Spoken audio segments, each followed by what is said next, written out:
Hi. I just want to introduce myself. My name is Ryan. I'm from the environment here at MMU.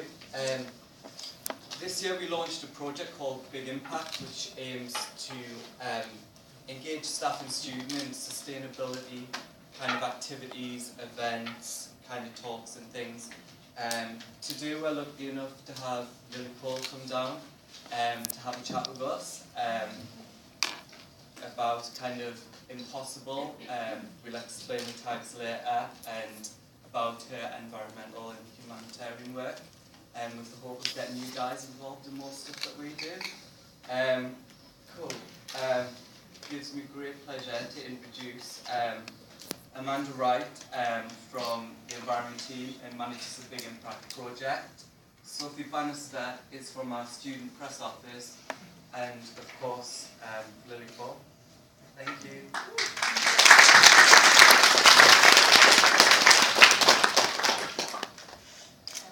Hi. Well, welcome to MMU. It's great to have you here today. How are you finding Manchester? Good. Busy. Do you guys know the context of how I'm here at all? That would be helpful to give you. Yeah. So I'm here doing a play, and when I first got here, oh no, I think a few months before I got here. Yeah, I think it was like January. Yeah, I saw I have this network which I'm sure we'll talk about when possible, where people post offers and asks and things that are done for free. And I saw one of Ryan's, which was to talk here, and I was like, oh, I'm coming to Manchester in a few months. So that's how today happened. And then I posted when I got here about the play I'm doing, if anybody wanted to volunteer, because the theatre looked for like volunteers to play like the army in the piece, and he, for better or for worse, got wrapped into coming in. So that's the kind of full circle that we got to do. So I'm a Trojan warrior. And I'm Helen of Troy, so he's been fighting me. Yeah. Which is great, because it just it's like a prime example of what Impossible is about. So you've been involved in Impossible from the start, haven't you? Yeah. Would you like to tell us a bit more about it, like the context around the... Sure.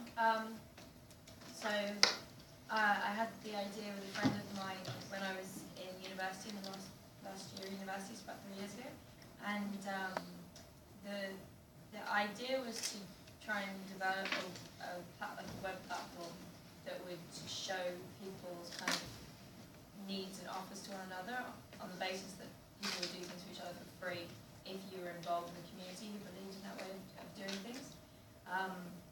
We'd been talking about the financial crisis that had happened recently at that time, and kind of just questioning why is it when the financial system collapses, that society immediately by default collapses, because we have the same amount of skills, services, resources, we just kind of lost the means to move them around, and aren't there other ways that we can move things around? And after having the idea, I came across the idea of the gift economy. I don't know if any of you anthropologists or sociologists, but you might have studied that idea if you are. And several books have been written about the gift economy as an idea distinct from monetary exchange economies, that is premised on doing things for non-direct return. So I might do something for you, and then you might do something for someone else, kind of more like a pay-it-forward model. And science shows that A has been the way that a lot of societies previous to our own have existed, and that it's a big part of our society nowadays, and that it creates relationships between the individuals and releases chemicals that make people happy and has all this kind of positive social effect.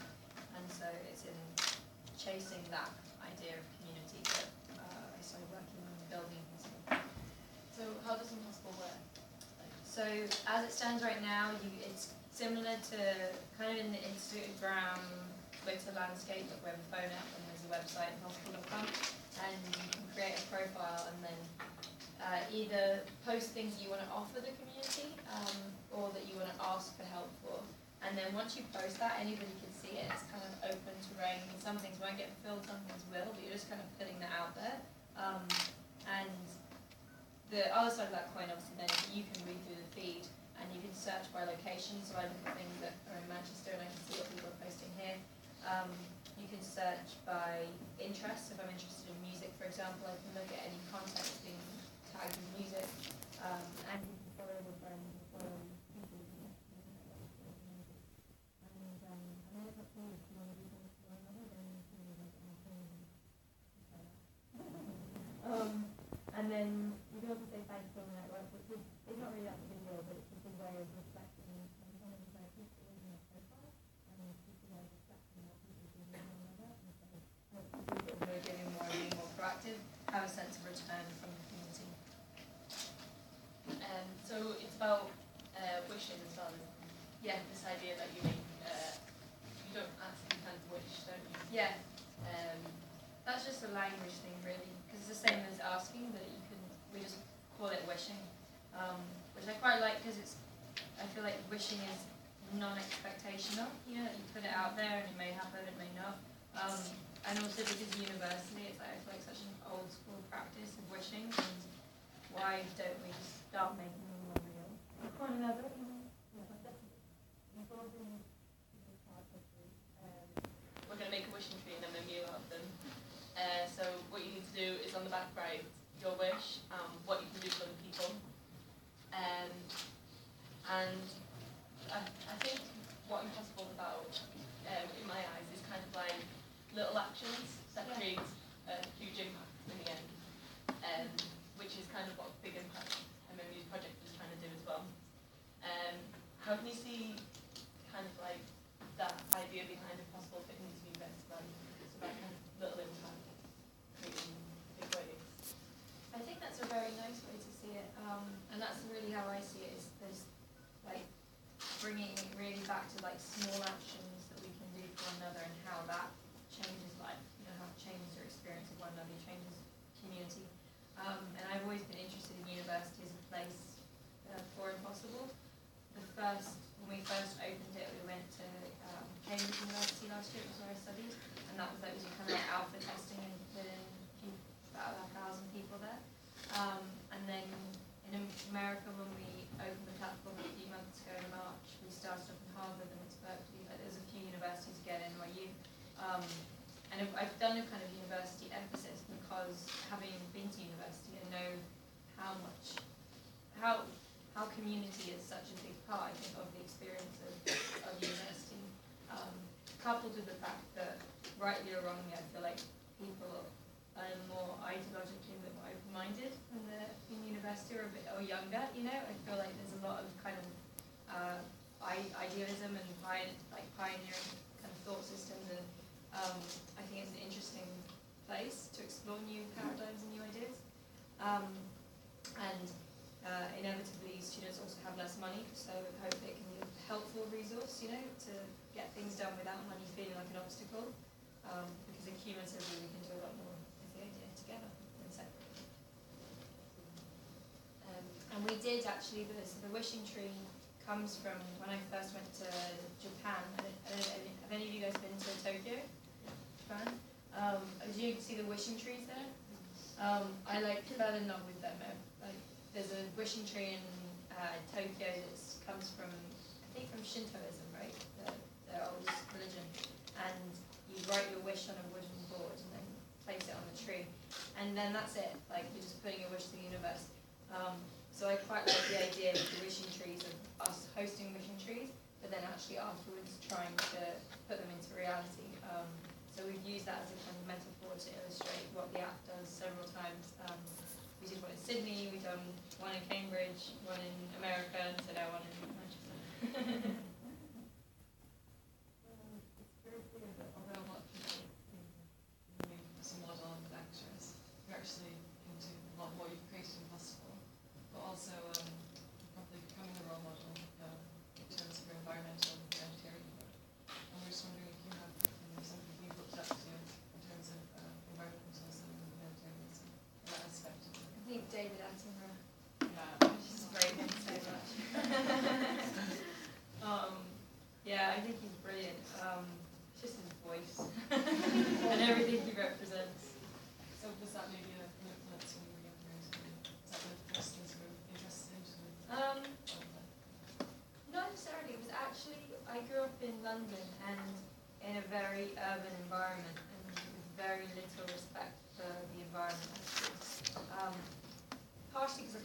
exposed to it, but I also didn't really understand the dialogue around it.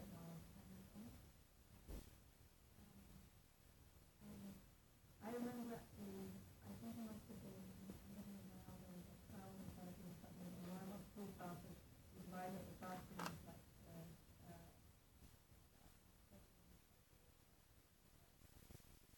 table. And I remember thinking, being really torn.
Environmental concerns aren't kind of pigeonholed off into the philanthropy sector.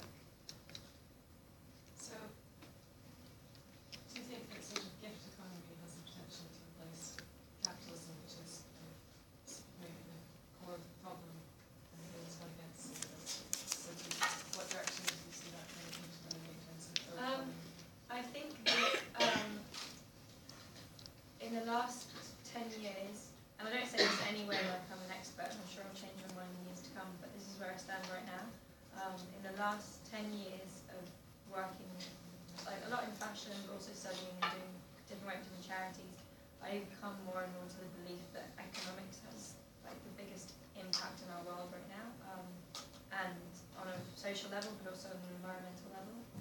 If you drill down most environmental issues, or you drill down most social issues, they're often caused by economic factors, whether it's kind of the way clothes are being produced and the social causes of that and the environmental fallout of that, or washing machines, or the fact that we have to buy a new washing machine every year. Or, you know, there is myriad problems, but it's often driven by economics. And first and foremost, I look at monetary economics, or I looked at monetary economics, and saw the need to, rather than, I kind of saw a contradiction between me advertising for different companies or working with different companies that might be causing problems, or at least even trying to encourage people to buy more and buy more, and that itself might be causing problems, and then separately working with different charities. And so I put my energy into thinking about business as either a source of solutions or as a place of problems, really. And I don't think that I don't think business has to be a bad thing. It doesn't have to be evil. It doesn't have to be causing problems. And there are actually businesses that do really good, you know, that are really trying to do the right thing through their production chains. And so what I try to do is channel my energy into either creating companies, and I'm creating a couple now, or supported companies that I really respect their approach to business. And when you buy something, like it has, I'm sure you know this, but it has an effect on like hundreds of people, sometimes thousands of people behind it, who are involved from picking the cotton to dyeing it to spinning it to sewing it, you know, and that's obviously a fashion example, but those examples exist across the board. And really like the idea that we, every time we buy something, actually have a kind of political voice with that. That we're like voting for that way of doing business and voting for that company to use those practices and empower those people, or conversely not. And so that's the dialogue I've been more and more involved in. And then Impossible was just a kind of weird accident that I had that idea, and it wasn't related to so much thinking about economics until I discovered the gig economy. And then I was like, oh, I've been thinking about the way economics affects the planet, and I've only been thinking about money. Like, I didn't even realize there are actually other economic systems you can be involved with. And so it doesn't have a kind of very obvious, I think, on the surface sustainability agenda, but I think underneath it there is one, because it's not a consumer-based economy. It's a relationship-based economy. It's an experience-based economy where it works, finding value in a different way. And I also think that there is a real potential value in us relying on like multiple different economic structures, not one singularly. So I'm excited by the sharing economy, and I mean that's still monetary. I'm talking about how subsidized on Airbnb. I don't know if you know that website, and Uber. There's a lot of media attention has been given to the sharing economy exploding, and now Google are investing in it, and blah blah blah. And I think that's exciting. That whilst it's still monetary, it's a different economic possibility. And I think the more we have, the less dependent we are on any one singular one, and the more we.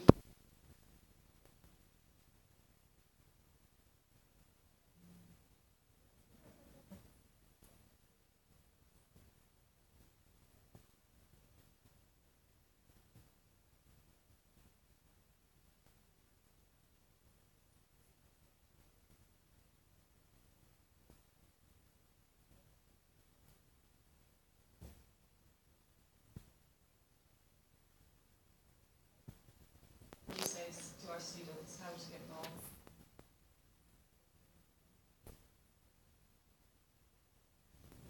Well.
You as a person, like your personal agenda sort of thing, what would you urge students to get involved with? Like one thing you kind of think is like, yeah, like maybe one charity or one cause. What's a particular thing that you really want people to get involved in? I mean, other than like, because I know you're an ambassador for a lot of different charities. Probably everything I just said, to be honest. So just being mindful about like the power we have every day in what you buy and where you spend your money and how much you do. And it doesn't have to be through Impossible, but how much you do for non-monetary reasons, you know, for the love of it, for another person.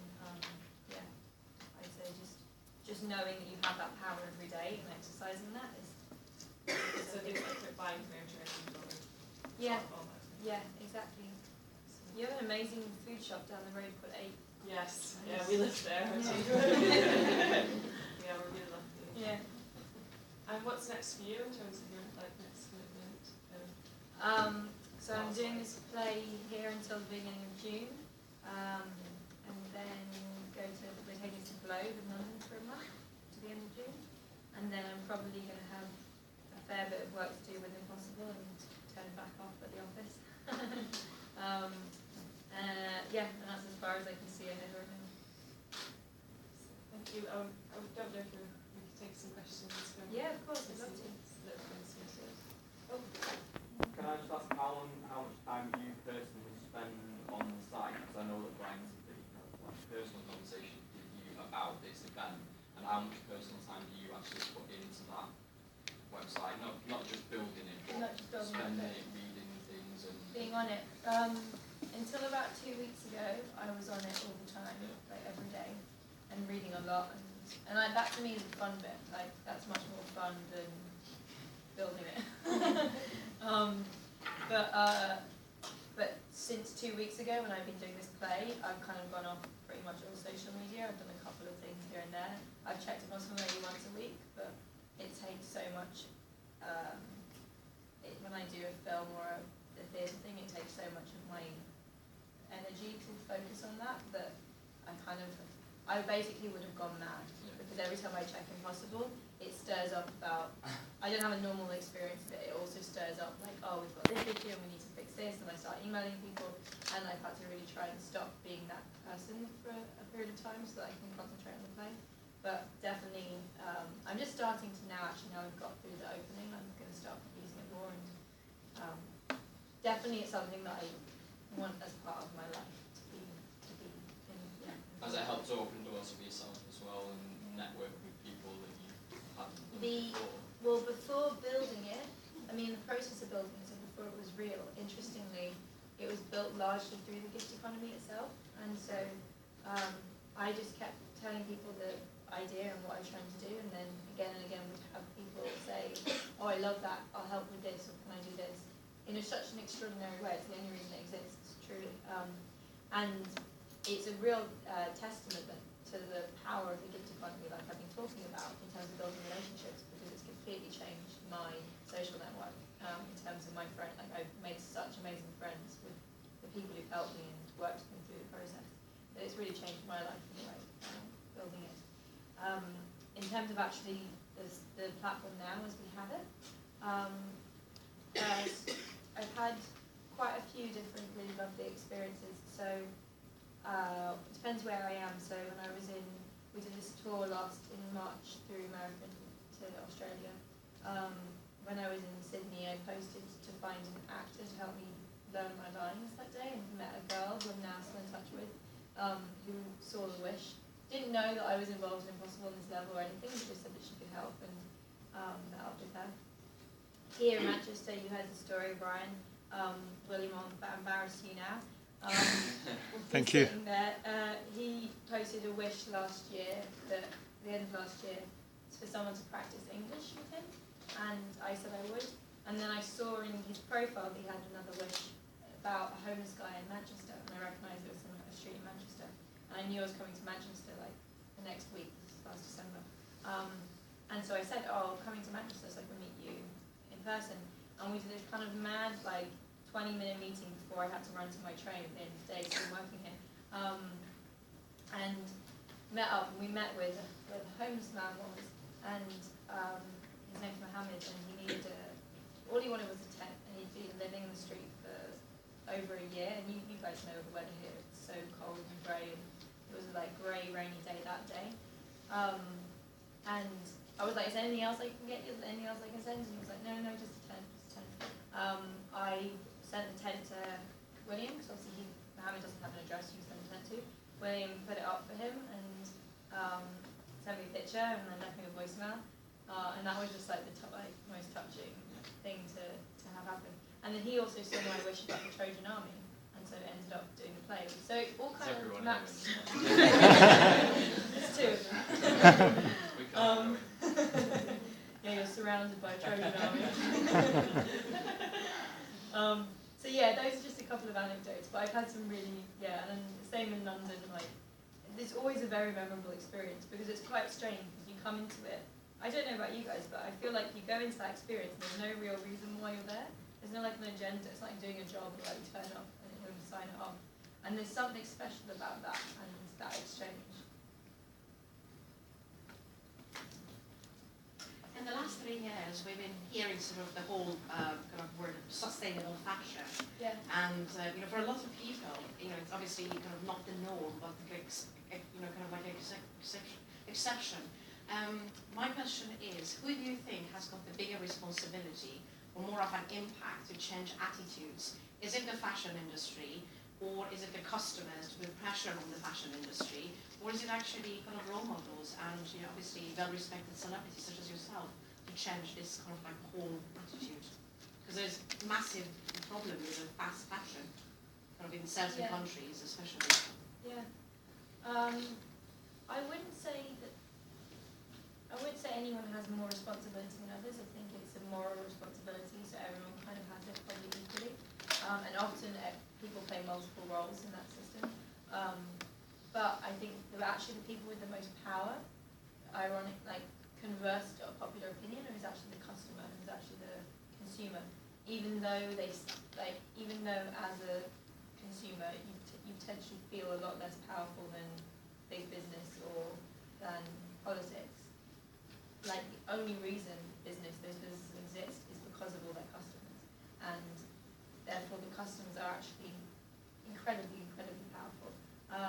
And often politics is very codependent, as I'm sure you know, with business. So it all kind of again trickles, and customers are often voters too. So whether it's political votes or monetary votes, I do think individuals have a huge amount more power than they often realise.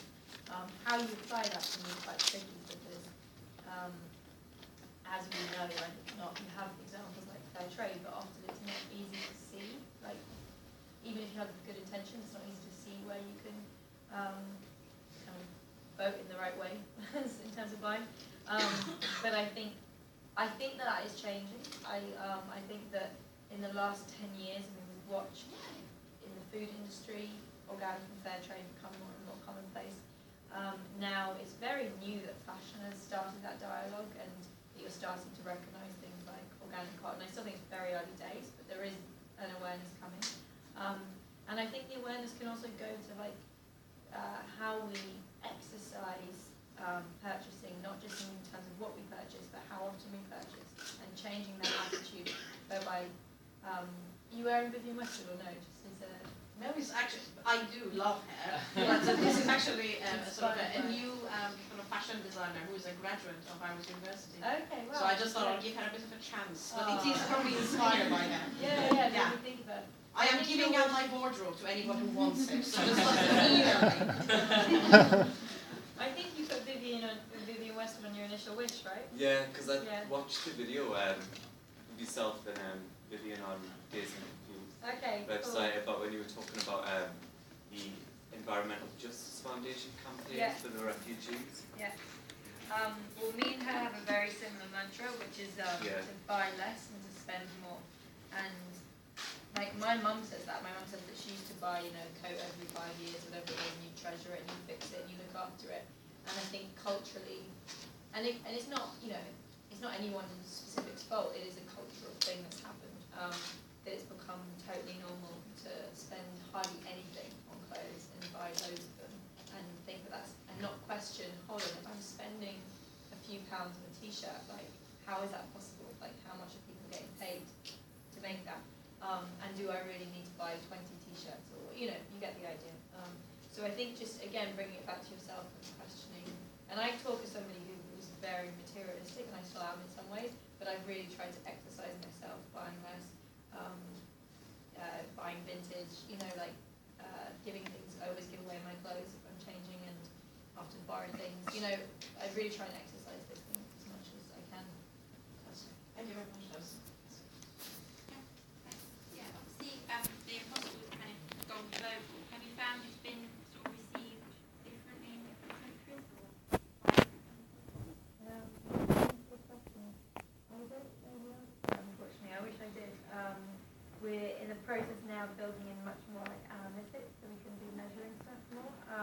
and so hopefully quite soon I will have better answers on that, but no, I don't know.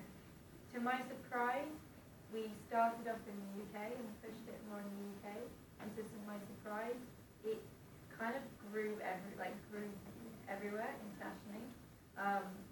Not in like a crazy way, but just in an interesting way that I'd have somebody from Poland, and I'd see someone from Brazil, and I'd see people from Portugal, and it's interesting how it obviously like kind of tapped the chord with different people around the planet who've heard of it through the grapevine and got on early, and so it's actually a very international community.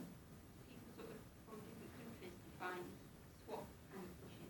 Yeah, it means that when people, like, before we went to America, there was a few people in America, maybe like a few hundred or something, but not many. And they're spread out, and America's huge, and we haven't necessarily got neighbours on there. But they were some of our most proactive users because they'd be giving advice and connecting with the community internationally. So it's interesting to see that that geography kind of went a little bit out the window somewhat.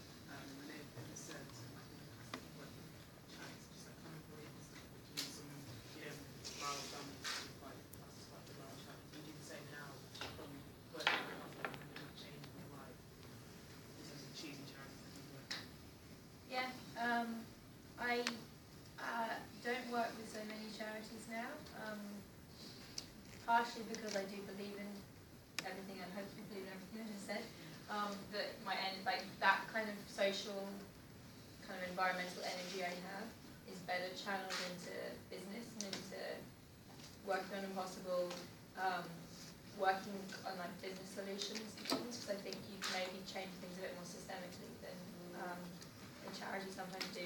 I think that there are some brilliant charities in this world that are really necessary and do things that business couldn't replace. But I kind of question this distinction we've had for a very long time, like charity here, business there, and not actually seeing that you're often causing problems in one hand and solving them with the other. The main charity I work with now is the Environmental Justice Foundation, who do a lot of stuff in the same vein as what I've been describing. So they look at cotton trading, and cotton farming, all the issues around that, pirate fishing and the issues around that. So they look at production chain issues and try and kind of change laws and draw attention to business practices basically. And they still do work with the World Land Trust and the World Wildlife Foundation, because I think that they often also bring in some business elements, but I also think that the environment is not always solvable through business right now. Like it's its own problem. I think we had a question. It's quite simple. Oh, right, okay. What about you guys? I mean, it's hard to ask a question to how many people at the same time. But what do you think of all this? Like, what's your like? What do you think are the most important issues? And I'm curious to hear your thoughts. No one? Is the bees? Yeah, same with bees at the moment. I mean, bees live in our existence, so without bees we are nothing. So I think people like yourself recognise as a cause that needs to be looked into. We need to change what we've done, and we need to I haven't looked into it enough actually, because I'm trying to work out whether honey is a bad thing or a good thing for bees. I don't know if any of you know the amount that we farm of honey. Yeah, that's not necessarily a good thing for them, because it is actually technically part of their source. The fact that we're over-farming them for that, Yeah. reduction in health, but we're also not planting the right things for the bees to keep producing the honey anyways. And then when we are planting particular things, we're using pesticides and fertilizers, so we can the mouse. It's like a cycle. Yeah, I'm going to look into it, research it more. Definitely, because if you had a place like yourself, that did a campaign of that, you can take it. Lizzie Westwood did actually, she's done March Yeah. for bees that I nearly joined, but I couldn't for some reason that day. I have a tattoo on my foot about bees, I love bees. And I normally eat honey, and I've recently been questioning eating honey, because I was told that it takes 12 bees a lifetime to make a spoonful of honey, which made me feel really bad. Yeah. And then I was told the other day that that someone's developing robotic bees, which is just a terrifying idea. So that if we ran out of bees, we could still pollinate with robotic, like, yeah, right? It's like, what about robotic plants and like robotic forests? Should we just... I'm going to use this as a bit of an opportunity for a plug. Shame. You mentioned the 8th day before, and they started a campaign to ban the plastic bag. I don't know if anyone's aware of it. Plastic bags are a bit of a pet hate in the office, any type of plastic really. So I do have a petition here if anyone would like to get rid of the plastic bag in Manchester. It would be the first city in the UK to actually do so. Which is a massive drain on public resources, it clogs drains, they get in the waterways, they affect wildlife, so it's a bit of a plug there. So if you don't mind putting your name in the signature, I'd really appreciate it. I worry about plastic, and I'm drinking one right now, but Yeah. plastic bottles, but I think that's a habit we need to move away from. Yeah, definitely. San Francisco's just banned the plastic bottle. Have they? Yeah. Oh, good on them. Yeah. When did that happen? Within the last few months actually, so they have no single-use plastic bags or plastic bottles. Which is quite That's interesting. wicked. Yeah, What do they do instead? Glass? I think so. I'm not doing that terms. Yeah. Be interesting to see. That's amazing. Yeah. So you can't buy that, they just don't sell any of the... No, not a single-use ones. No. That's cool. Does anyone? I was just wondering about, saw a bit in this reading about you to do with kind of promoting climate refugees, just kind of trying to get the status. I was wondering, if you mind talking to us about that, because what people don't really know about it is. Yeah, of course. So, the talk that you mentioned that I did with Vivian was for the charity I mentioned, Environmental Justice Foundation, and a campaign they have called the Climate Refugees. Because when they first told me about it, I think 2 or 3 years ago, the amount of refugees that we have from war and poverty globally was about to be surpassed by the amount of refugees that are caused by dramatic changes to climate. And since they began that campaign, that has happened, and now the number of refugees every year because of dramatic changes to climate and climate change, often in poor, obviously, countries who are first affected by climate change, is now bigger than that caused by war, poverty, and famine. Yet the UN doesn't have any kind of legal recognition for refugees due to dramatic changes of climate, and so their whole campaign is trying to make international legal recognition for people who are forced to move from their homes, because of drought, because of flooding, because of extreme weather conditions, and unfortunately that will probably just increase over time. Actually, I've got books now. Oh, you do? Amazing. Send it off to the Secretary General at the UN. Do you have a bunch of those? Just the one actually. Okay. Next Well, you bit can now. all put your name on it. Yeah. So yeah, they did this, I did a Dancing Vivian show for it, and kind of mad dance, and did you see it? The video, yeah. I still haven't watched the video, I really should. Maybe you should all put your names in small across this. But they put, she's been trying to collect on behalf of the EJF as many of these postcards as possible to go to Ban Ki-moon, asking the UN to basically recognise climate refugees. Hello. Hi. I'm just wondering, did you study at, was it Cambridge, right? Yeah. What course was it you did? History of art. Right, cool. I was just wondering, in that course, did you get taught anything around like environmental, social issues, and is that how your interest came about? No, they don't really touch on the environment and art history.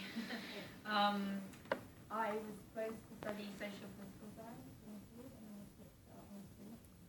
And in the last year for my dissertation, which is the only kind of part of the course you're completely free to reign on, I kind of tried to bring in as much of the social political science stuff that I haven't done into that. So kind of abstract abstractly through art looked at kind of political philosophy and social, all those social consequences of political philosophy. And inevitably you do a little bit in terms of you study artists who are interested politically or socially. So the Surrealists, for example, there would be quite a few artists situations over the 20th century who really questioned consumer culture or questioned culture at large. And I think that actually did have, like anything, would have an impact on my thinking, because I agree with a lot of those artists.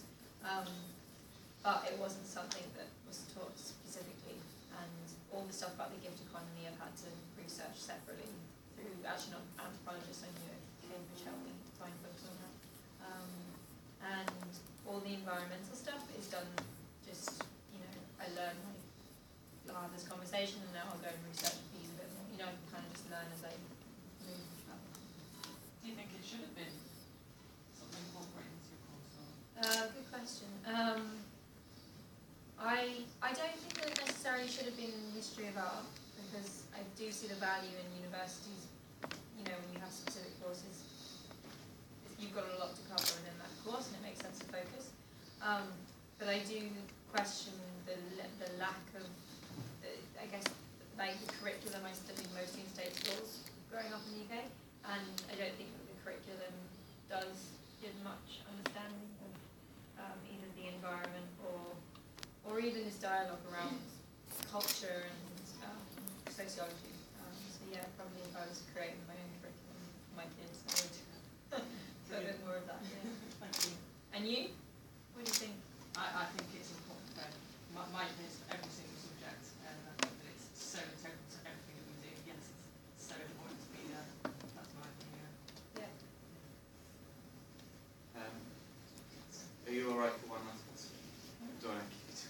That's good.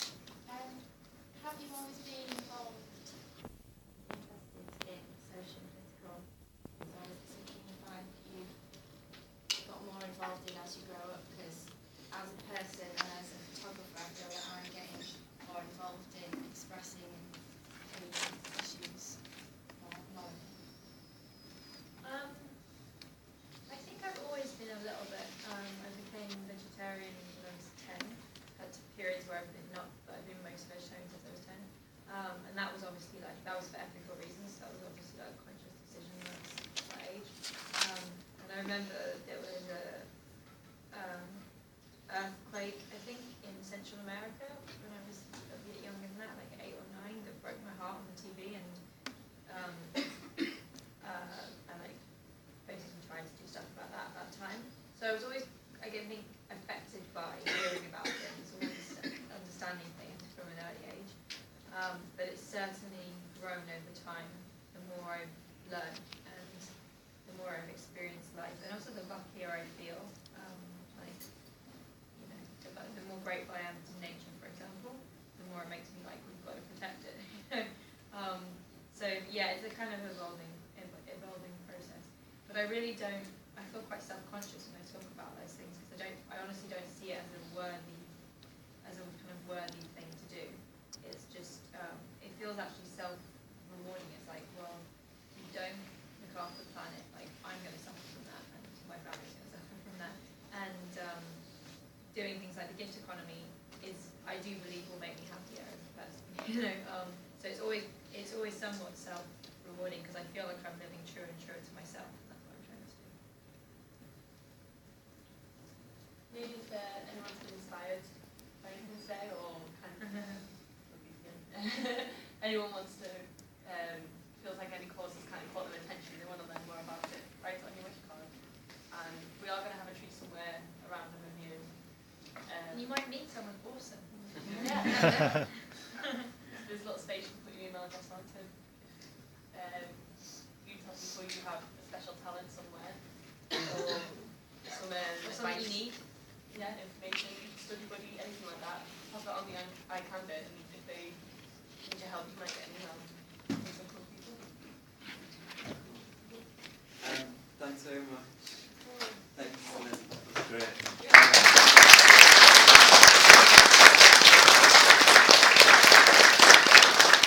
Before everyone heads off, I just want to touch on some new events that will be holding under the Big Impact umbrella.